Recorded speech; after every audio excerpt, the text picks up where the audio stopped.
Ken Miller calling post. LeBron, two questions. The first one on the defensive play that you made on Oladipo to get you the possession to get the game-winning shot. Did you think that that was a clean block or a goaltend? And then your thoughts on that game-winning shot, how that evolved. I definitely thought it was a goaltend. Of course, I didn't think it was a goaltend, man. I'm trying to make plays like that all the time, and he made a heck of a move, got me leaning right, and he went left, and I just tried to use my recovery speed and get back up there, make a play at the ball, and I was able to make a play, and then I don't know, just trust it. Trust what I've always worked on, and being as a kid, you always have those 3-2-1 moments. When you're a kid and being able to have one of those moments, and that's what it kind of felt like. It just felt like I was a kid all over again, just playing basketball in my house, and I would makeshift hoops and my socks as a basketball, and making the noise, so that's what it felt like.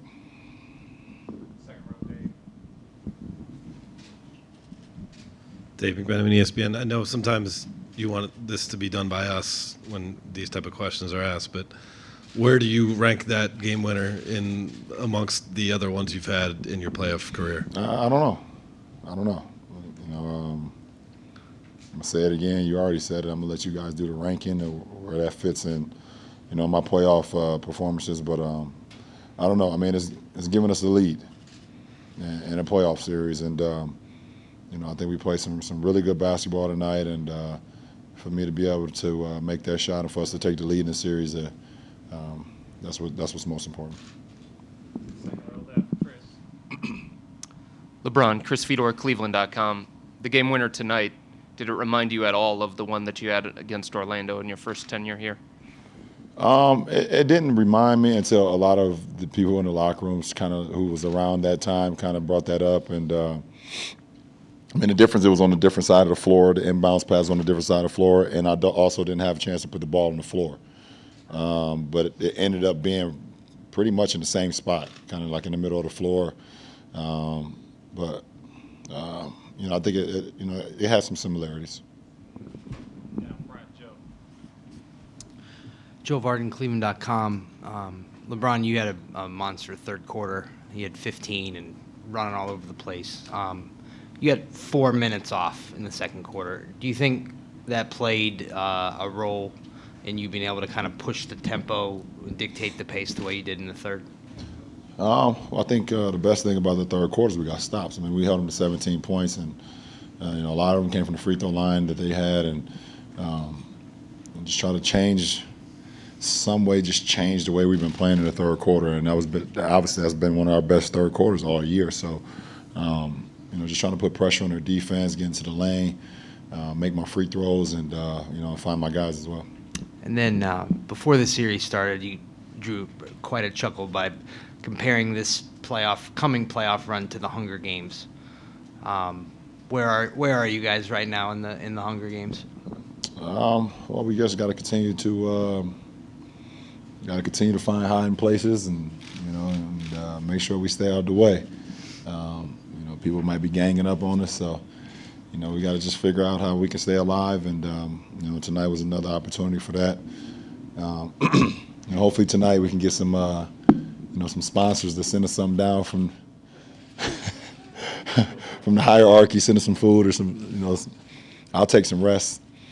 Send me down some rest, and we get back out there on Friday.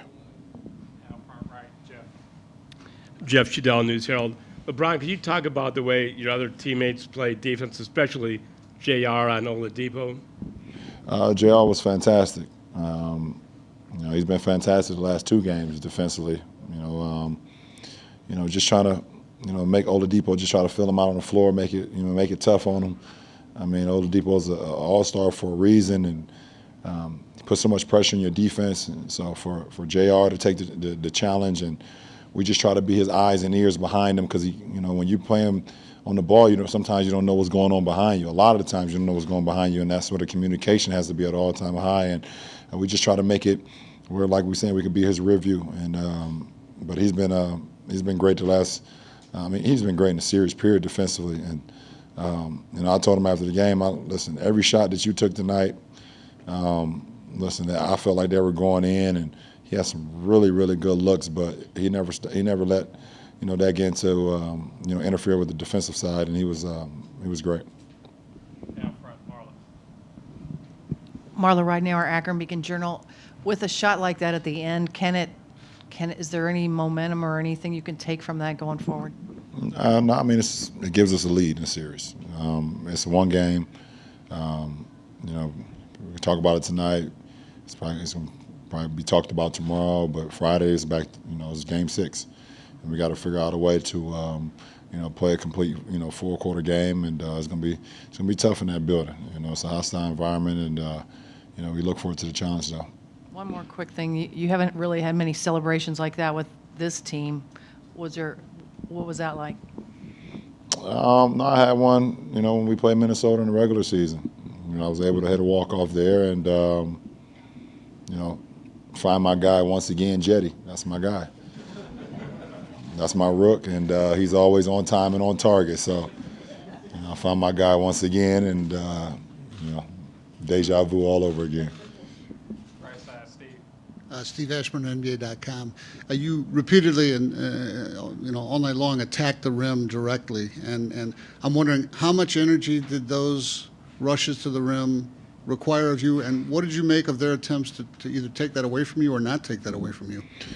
I just try to read the game, and I felt like I had some space, especially in that third quarter, to kind of get into the lane.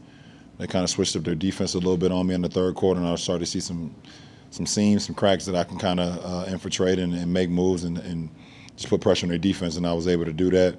Then they kind of switched up their defense again in the fourth quarter, did not allow me to have as many lanes as I had in the third quarter. So, it's just a chess game. It's a chess game, throughout, 4 quarters and, with their coaching staff and our coaching staff and their players and our players. So I'm always just trying to figure out ways I can, just try to stay, above the curve.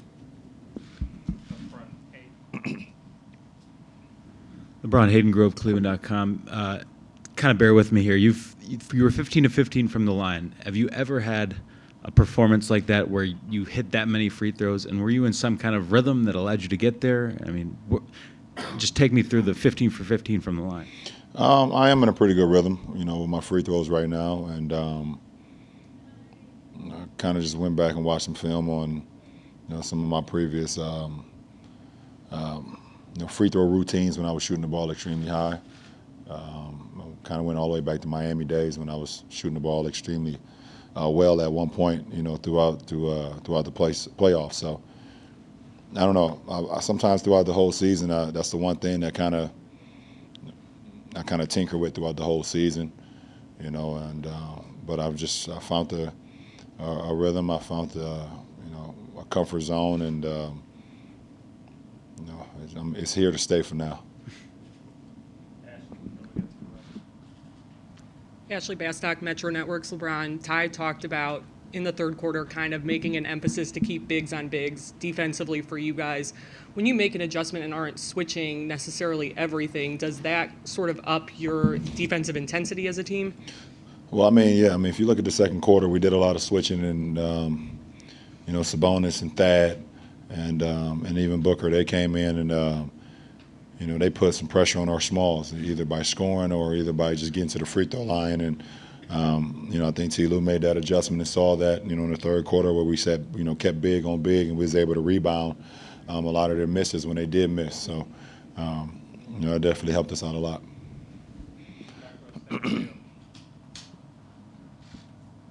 They're fouling you like that and trying not to let you have dunks. Does that inspire you as much as being criticized and then going 15 for 16 at Toronto? Nah, listen, I don't even, for me, I just try to make plays to help us win. I don't really get involved in all the extra curriculum. If it's if it's in between the lines, then I'm all for it. If it's outside the lines, doesn't really bother me. So for me to be able to make plays tonight, like I said, and put pressure on their defense, that's that's beneficial for our team.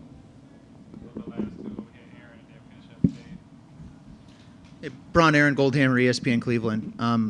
How would you describe the moment after you hit that shot that you shared with the fans? Well, they're electric tonight.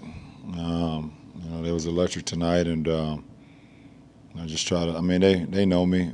That's what I was saying. They know me, for 11 years of my career, and a few of them kind of paid attention to me when I was in high school as well, maybe. So I just try to, they pay their hard-earned money to come see us play, and for me and my ball club and for us to go out there and have a game like we had tonight, that was just my show and our show of appreciation.